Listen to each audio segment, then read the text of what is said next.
나이다. 아멘. 오늘 잊혀진 요셉 기억하시는 하나님이라는 제목으로 하나님 말씀 증거하도록 하겠습니다. 요셉이 억울한 누명을 씌우고 이제 감옥에 갔게 됐죠. 감옥에 갇혔을 때에 죄목이 무엇이었을까요? 성경이 나오지 않지만 그 정황을 봤을 때에 강간미수범 이런 제목으로 들어가지 않았겠습니까? 이거 얼마나 치욕스럽습니까? 그 제목 자체가, 그죠? 요즘도 우리 범죄자들 사이에서도 여러 그 범죄를 가지고 어떤 제목을 가지고 들어왔지만은 범죄자들 안에서도 정말 사람 취급하지 않는 그런 범죄자가 있는데 그 강간범들이 그런 부류라고 이렇게 말을 하지 않습니까? 그러니까 요셉 입장에서는 참 수치스러운 그런 상황에 처해지게 된 것이죠. 그러나 요셉을 그렇게 나쁜 사람으로 인식하지는 않았던 것 같습니다. 오히려 감옥에서도 요셉을 인정하는 그런 분위기가 있었던 것을 보게 됩니다. 창세기 39장 22절에서 23절 말씀을 제가 읽도록 하겠습니다.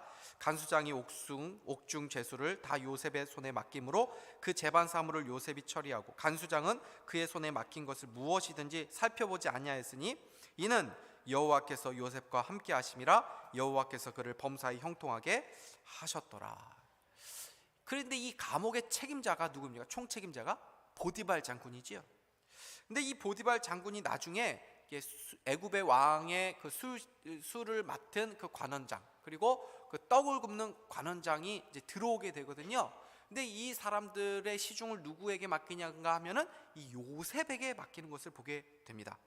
이것은 무엇을 보여주냐면은 보디발 장군이 요셉을 감옥에 가두긴 했지만 여전히 요셉을 신뢰하고 있다는 것을 보여주는 것입니다. 왜냐하면 술 맡은 관원장과 떡 굽는 관원장이 감옥에 들어오기는 했지만 이들의 죄가 확정돼서 들어온 죄수는 아니었기 때문입니다. 무슨 일이 일어나는지는 알 수 없었는데 어쨌든 간에 애굽 왕이 매우 화를 낸 것 같습니다. 그래서 이들을 그냥 다 감옥에 보냈습니다. 당시에 이 술 맡은 관원장, 떡 굽는 관원장으로 돼 있어서 그들이 술을 직접 빚고 떡을 만들었겠거나 이렇게 생각하기 쉽지만은 그들이 직접 떡을 굽고 술을 빚고 한 사람들이 아닙니다. 술 맡은 관원의 장입니다. 그러니까 지금으로 말하면 장관입니다. 그 맡은 한 부서 행정기관의 최고 책임자입니다. 그러니까 술을 빚는 사람들은 많은 사람들이 있었겠죠. 떡을 굽는 많은 사람들이 있었겠죠. 이것을 총 책임지는 사람이 술 맡은 관원장, 떡 굽는 관원장입니다. 그러니까 굉장히 높은 사람들입니다. 특별히 당시에는 이 왕이 먹는 것 가지고 암살을 시도하는 일들이 종종 있지 않았습니까? 그러니까 가장 왕이 신임하는 그 두 사람이 바로 이 사람들이었습니다. 그런데 무슨 일이 있었는지는 알지 못했지만 어쨌든 왕이 먹는 어떠한 것에 문제가 발생된 것 같습니다. 그러니까 왕이 아주 크게 진노해가지고 일단은 이 두 사람을 감옥에 넣어라. 그리고 내가 자초지정, 정말 그 죄를 내가 따지겠다 해서 일단 보내놓은 것입니다. 그러니까 사실은 죄인이 아니라 미결수, 그죠? 그러니까 피고인이지 진짜 형이 확정된 죄인은 아닌 상태에 있었던 것입니다. 그러니까 보디발 장군의 입장에서 볼 때에 이들이 다시 복권이 될 수 있는 것 아닙니까? 왕의 어떤 최측근 아닙니까? 그러니까 VIP죠. 그러니까 보디발도 함부로 이들을 죄인 취급해서는 안 되는 그런 상황입니다. 그런데 이 VIP들을 누가 모시도록 했냐면 요셉으로 하여금 모시도록 한 것입니다. 그러니까 이런 것을 보면은 무엇을 알 수 있습니까? 정황상 이 보디발이 사실은 이 아내가 이렇게 얘기를 해가지고 요셉을 그 감옥에 넣었지만 사실은 이 아내의 말을 완전히 믿었던 것은 아니다라는 생각을 하게 됩니다.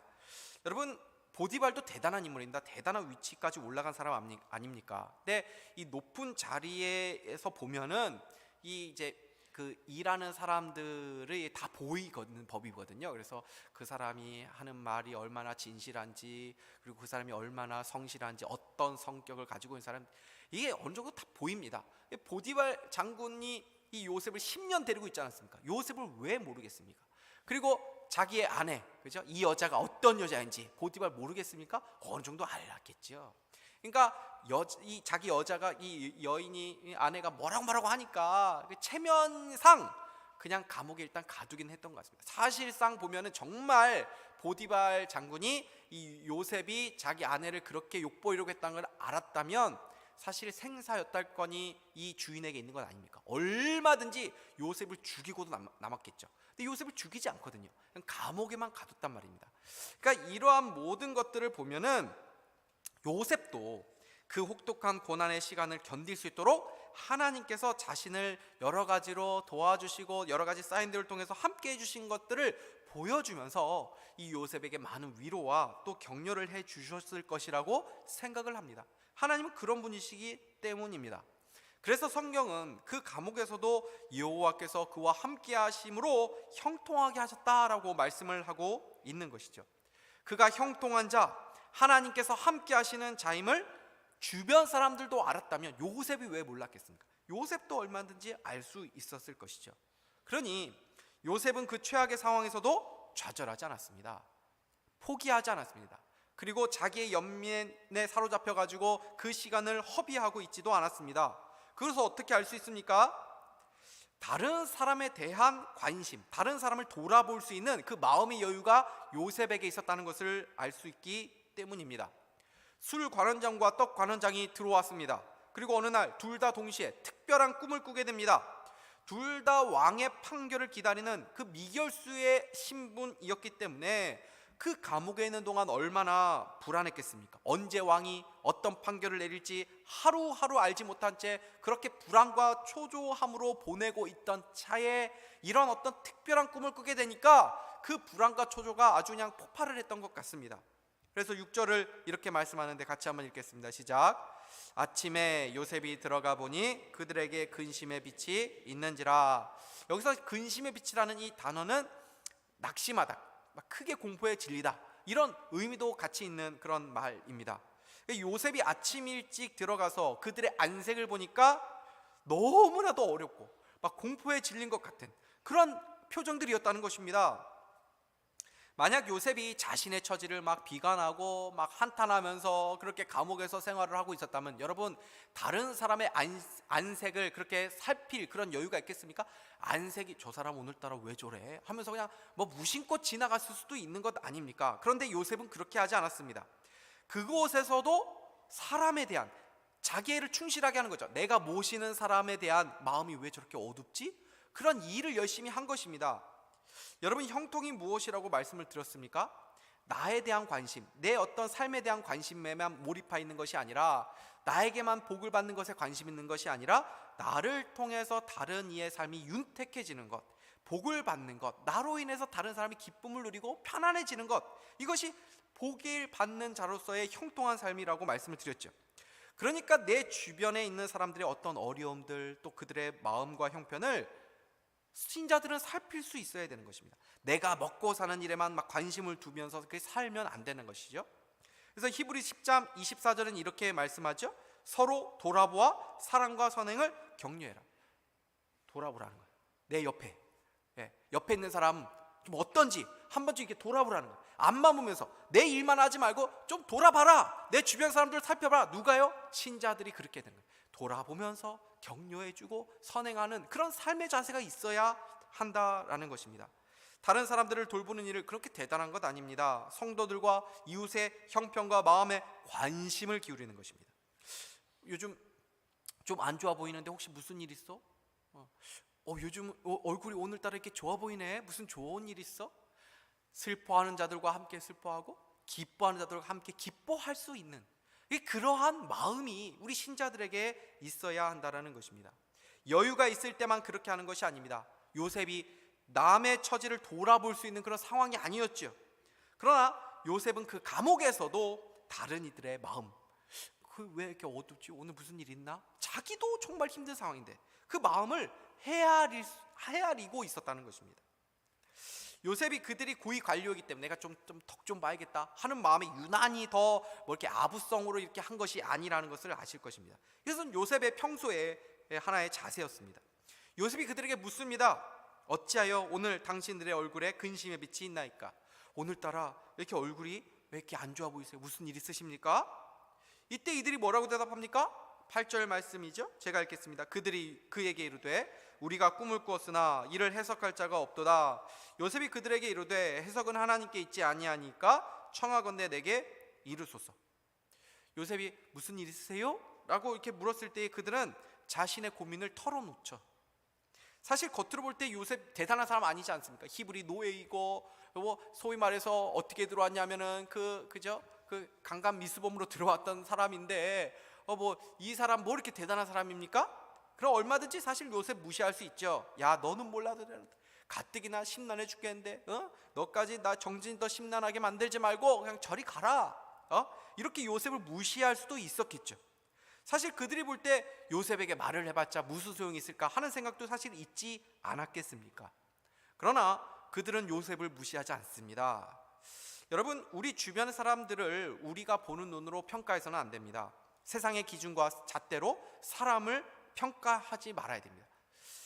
우리 아기 예수님이 이 땅에 오셨을 때에 구유에서 태어나셨습니다. 거할 곳이 없었습니다. 가난한 자의 그런 삶을 사셨습니다. 이사야서를 보면은 그의 모양도 별 볼 일 없었다, 그런 말씀 나오지 않습니까? 그러니까 세상 사람들이 예수님을 알아보지 못했던 것입니다. 영접하지 못했던 것입니다. 그렇죠? 그토록 고대하신 메시아 왕이 나셨는데 아무도 알아보지 못했습니다. 세상의 눈으로 보면 그 아기 예수님을 영접할 수 없는 것이죠. 마음이 가난한 자들이 예수님을 보는 법입니다.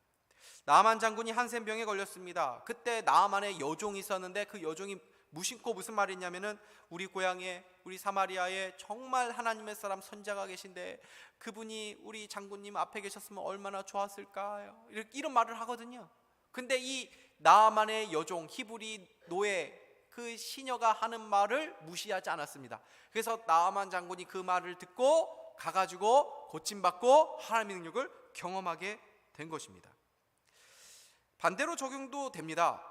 성도는 나아만 장군의 여종이나 요셉처럼 비천한 자리에 있다 하더라도 하나님의 말씀을 전하는 자로 얼마든지 쓰여질 수 있다는 것입니다. 하나님께서 이렇게 높은 지위에 있는 사람들, 많이 가진 사람들, 또 많이 배운 사람들 통해서만 일하시는 것이 아니라 그렇게 노예 같은 그런 자리에 있다 하더라도, 감옥에 있는 죄수의 자리에 있다 하더라도 얼마든지 하나님께서는 그런 성도들의 삶을 통해서도 일하실 수 있다는 것을 보여주는 것 아닙니까? 요셉은 자신에게 해석의 능력이 있는 것이 아니라 하나님에게 그 해석의 능력이 있다라고 하면서 이야기해보라고 했을 때에 이 술관원장과 떡관원장이 자신의 꿈을 이야기해 줍니다. 먼저 술관원장이 얘기하죠. 꿈을 꿨는데 포도나무가 있었는데 그 포도나무에 새 가지가 있었습니다. 새 가지가 있었는데 거기서 이제 포도 열매가 맺혔는데 이 포도가 맺혔는데 너무 잘 익어가지고 마침 자기 손에 이 바로의 잔이 있었는데 그 즙을 짜가지고 바로에게 바치는 그런 꿈을 내가 꿨네. 그러니까 요셉이 해석을 해주죠. 그 세 가지는 이제 3일, 사흘을 얘기하는 건데 이 사흘 안에 이 바로 왕께서 당신을 복직시켜 주실 것입니다. 이렇게 말을 합니다. 그러면서 덧붙여서 무슨 말을 합니까? 14절에서 15절 우리 같이 한번 읽겠습니다. 시작. 당신이 잘 되시거든 나를 생각하고 내게 은혜를 베풀어서 내 사정을 바로에게 아뢰어 이 집에서 나를 건져 주소서. 나는 히브리 땅에서 끌려온 자요 여기서도 옥에 갇힐 일은 행하지 아니하였나이다. 여기서 나를 생각해 달라는 이 말은 나를 기억해 달라는, remember me, 나를 기억해 주십시오 라는 그 의미입니다. 그 똑같은 말입니다. 근데 여기서 옆에서 이제 듣고 있던 떡가능장이 이제 용기를 내는 거죠. 왜냐하면 너무나도 요셉이 좋게 해석하니까 나에게도 좋은 얘기 해주겠구나 하면서 이야기를 합니다. 나도 꿈을 꿨는데 내 꿈은 뭐냐면은 이 내 머리 위에 새 광주리를 쌓아놨는데 맨 위에 그 새 광주리에 맨 위에 있는 그 광주리에 떡이 담아져 있었는데 이 떡을 새들이 먹는 꿈이었네. 이렇게 얘기하는 것입니다. 그러니까 요셉이 또 해석을 해주죠. 이 새 광주리 역시도 이 3일을 이야기하는데 당신이 3일 안에 당신이 죽임을 당하고 당신의 시체가 새들이 쪼아 먹을 것입니다. 이렇게 해석을 해주는 것입니다. 여러분, 좋은 해석은 말하기가 쉽죠. 전하는 자도 좋고 듣는 자도 좋기 때문에 얼마나 좋은 것입니까? 그런데 이 나쁜 소식, 정말 안 좋은 일을 전하는 것은 너무 어려운 일입니다. 특별히 아무리 배짱 좋은 사람이라고 해도 당신 3일 안에 당신의 시체가 새들의 밥이 될 거예요. 이렇게 누가 얘기합니까? 저 같으면 좀 이렇게 돌려서 좀 얘기할 것 같은데 굳이 요셉은 당신의 시체를 새들이 먹을 것입니다. 이렇게까지 그대로 얘기하거든요. 여러분, 이거 무엇 얘기합니까? 무엇을 의미하는 겁니까? 요셉이 그 죄수로서 말하고 있는 것이 아니라 하나님의 말씀을 전하는 어떤 선지자로서 그 역할을 지금 감당하고 있다는 것을 사실 보여주는 것입니다. 여러분, 이 일을 하는 데 있어서 왜 위험 요소가 없었겠습니까? 이렇게 말해놓고서 자기 말대로 되지 않으면 요셉은 더 큰 위험에 빠질 수 있는 것 아닙니까? 그리고 그것을 떠나서 당장에 떡 관원장의 그 분노를 자기가 다 들어야 됩니다. 사람은 좋은 말을 해줄 때는 그거를 그냥 좋게 여기고 그냥 즐거워할 수 있는 법입니다. 받아들이기 쉽습니다. 그런데 안 좋은 얘기 해주면, 정말 자기에게 불편한 얘기 하면은 그것을 쉽게 귀담아들지 못하는 그러한 사람들 아닙니까?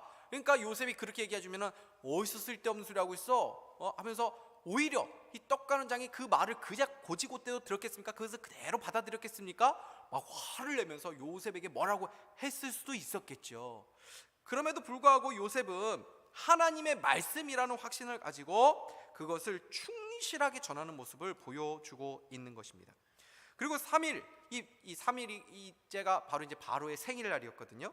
그때 요셉의 해석대로 술 관원장이 이제 복권이 되고 이 떡 굽는 관원장은 이 사형을 당하고 죽임을 당하게 되는 것을 보게 되죠.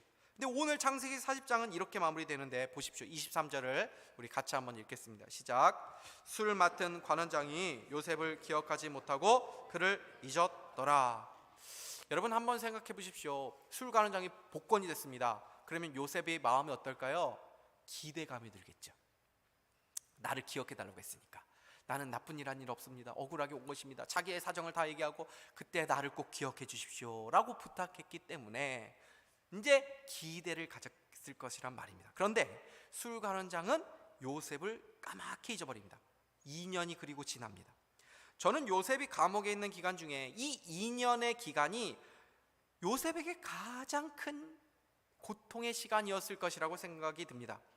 요셉이 술 관원장이 복직 때만 해도 드디어 하나님께서 나의 기도를 들어오셔서 이 술 관원장을 통해서 이러한 방식으로 나를 꺼내주시려고 하실 것이구나 하면서 그런 기대감을 갖게 되었을 것입니다. 궁에서 누가 왔다는 소식만 들어도 오늘인가? 드디어 내가 풀려난 날이 오늘인가? 근데 아닌 것입니다. 실망하죠. 그리고 다음에 또 지나는데 또 궁에서 누가 왔다가 하면은 이제는 내가 나오는 것인가? 하는 기대감이 있었을 것입니다. 그러나 그 기대감이 가지자마자 또 무너지게 되었을 것입니다. 그 전에는 그냥 감옥에서 그냥 성실하겠습니다. 아무 생각 없이 했을 때 차라리 편했습니다. 그런데 술 관원장이 복직한 이후부터는 그 2년 동안은 희망 고문이 시작된 것이라고 생각을 합니다. 그 2년 동안 요셉이 무엇을 배웠을까요? 사람에게 의지하면 안 되는구나. 저는 이거 배웠을 것이라고 생각합니다.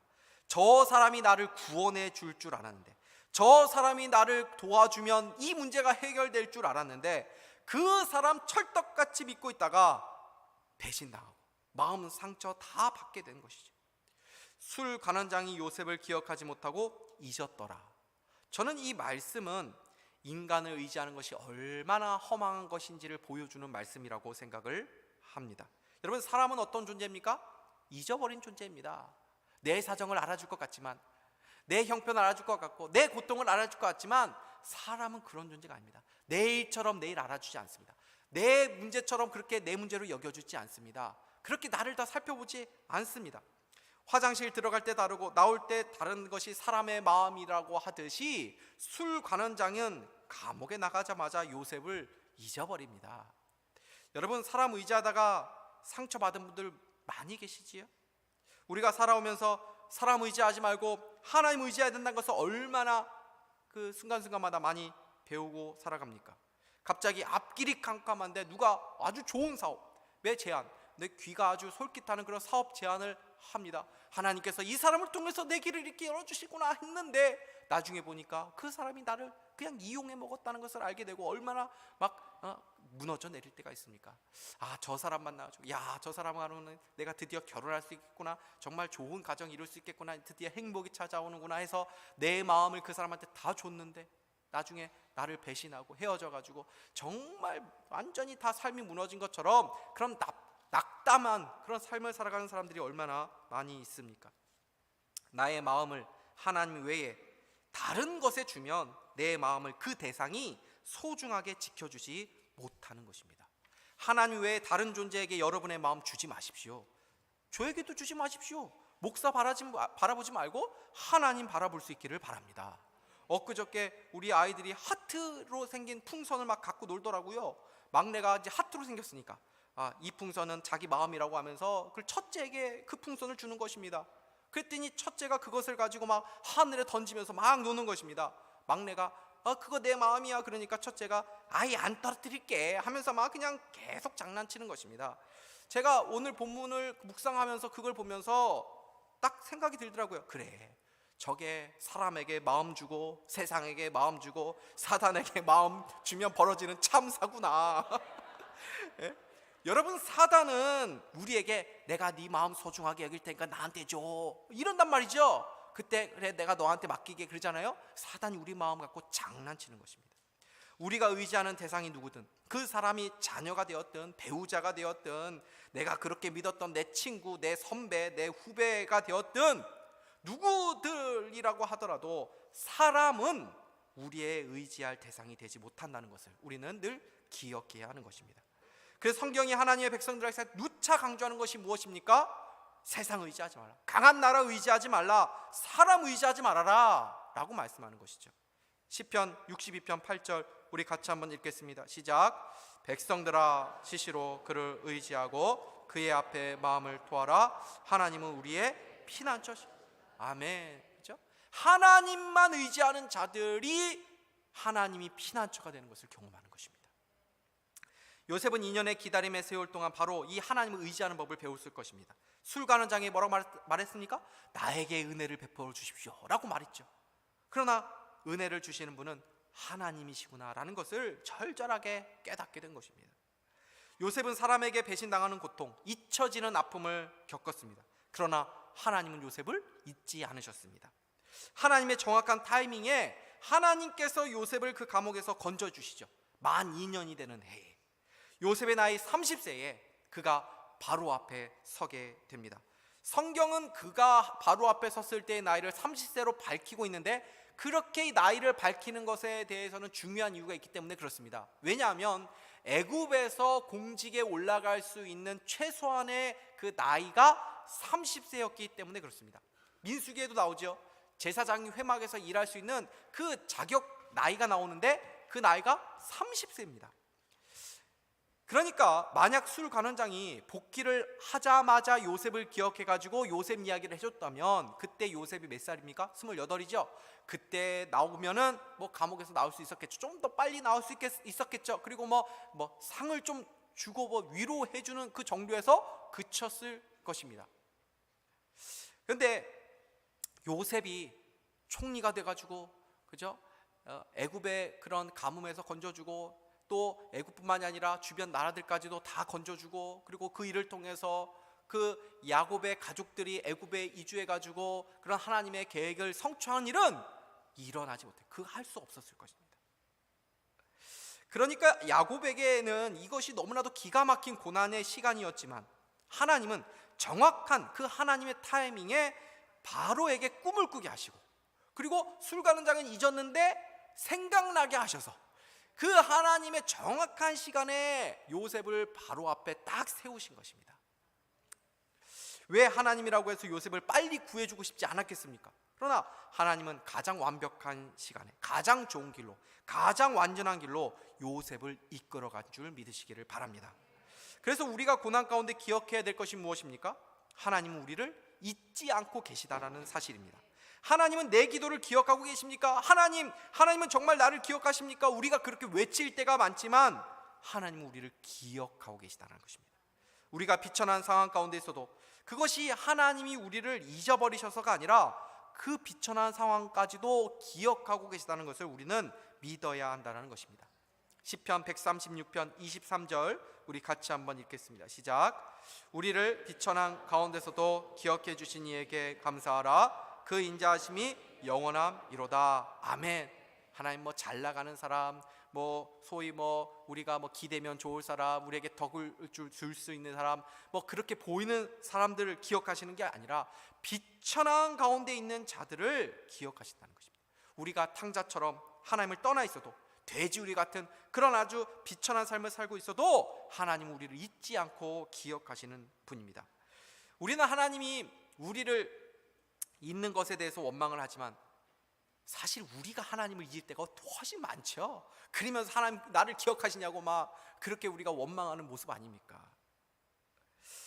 이사야 49장 14절에서 16절 우리 같이 한번 읽어보도록 하겠습니다. 시작. 오직 시온이 이르기를 여호와께서 나를 버리시며 주께서 나를 잊으셨다 하였거니와 여인이 어찌 그 젖먹는 자식을 잊겠으며 자기 태에서 난 아들을 긍휼히 여기지 않게 그들이 혹시 잊을지라도 나는 너를 잊지 아니할 것이라 내가 너를 내 손바닥에 새겼고 너의 성벽 항상 내 앞에 있나니 아멘.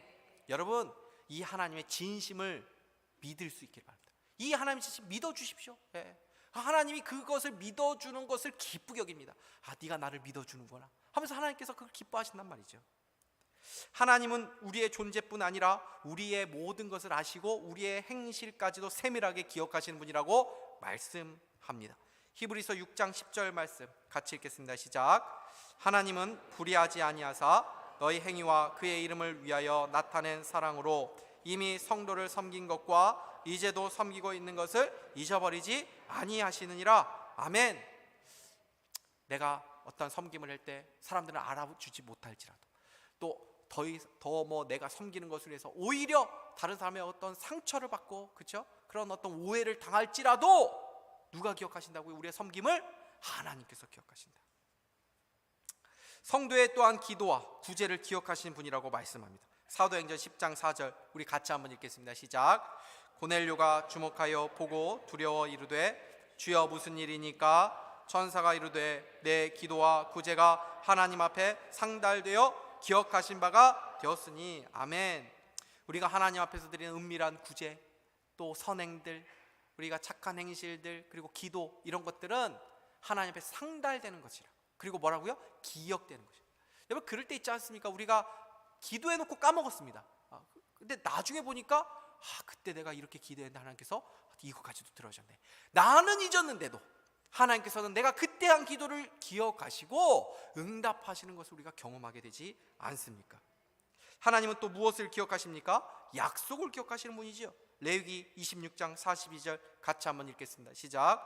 내가 야곱과 맺은 내 언약과 이삭과 맺은 내 언약을 기억하며 아브라함과 맺은 내 언약을 기억하고 그 땅을 기억하리라. 아멘.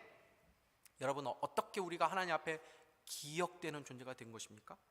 하나님 앞에서 철저하게 십자가에서 잊혀지신 분이 계셨기 때문이죠. 그분이 누구입니까? 우리를 위하여 이 땅에 오신 우리 구주 예수 그리스도인 줄 믿으시기 바랍니다. 그래서 그분이야말로 하나님과 영원히 하나이셨던 분인데 하나님에게 우리가 영원히 기억되는 존재가 되도록 하기 위해서 그 하나님과 잊어지는 그 고통 그 죄의 대가를 십자가에서 치르신 것이죠. 하나님이 우리를 구원하시기 위해서 그 아들까지도 내어주셨는데 어떻게 우리를 잊을 수 있겠습니까? 여러분이 어떠한 형편과 처지 가운데 있다 하더라도 하나님은 여러분을 기억하고 계심을 믿으실 수 있길 바랍니다. 하나님이 기억하신다는 것이 얼마나 큰 축복입니까? 여러분 하나님이 나를 기억하신다는 것만으로도 우리는 충분히 이 땅에서 분에 넘치는 감사로 살아갈 수 있는 줄 믿으시기 바랍니다. 한번 생각해 보십시오. 세상 사람들이 다 나를 알아줍니다. 세상 사람들이 모든 사람들이 그 사람을 다 알아줍니다. 떠받듭니다. 대통령도 다 그 사람을 압니다. 그런데 하나님 앞에 섰는데 내가 너를 모른다.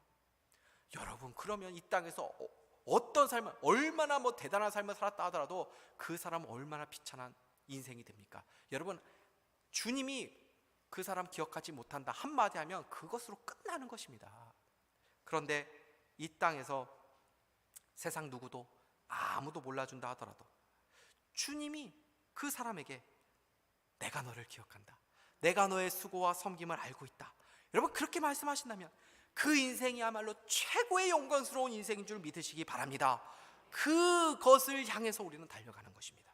그 하나님의 기억하심을 바라보면서 이 땅에 우리가 어떤 모양과 처지에 있다 하더라도 요셉처럼 원망하거나 비관하거나 절망하지 않고 하나님 앞에서 기억되는 인생, 하나님 앞에서 신실하고 거룩한 백성으로 살아가는 저와 여러분 다 될 수 있기를 주님의 이름으로 축복합니다. 기도하겠습니다. 하나님 아버지, 요셉은 형들에 의해서 배신을 당하고 믿었던 주인에게도 배신당하고 자기가 잠시 의지했던 사람에게도 배신당하는 잊혀지는 그 고난의 연속의 삶을 살았지만, 그럼에도 불구하고 하나님은 요셉을 한순간도 잊지 않으시고 그의 삶을 붙잡고 계셨던 것을 말씀을 통해서 보게 하여 주시니 감사합니다. 우리 인생도 하나님이 기억하시는 인생이라고 말씀하고 계십니다. 이 사실이 우리가 이 땅을 살아가는데 위로가 되게 하여 주시고, 우리가 어떤 순간을 맞이한다 하더라도 이것을 의심하지 않고 하나님의 진심을 믿어드림으로써 하나님을 기쁘시게 하는 저희들 다 되게 하여 주시옵소서. 예수 그리스도의 이름으로 기도하옵나이다. 아멘.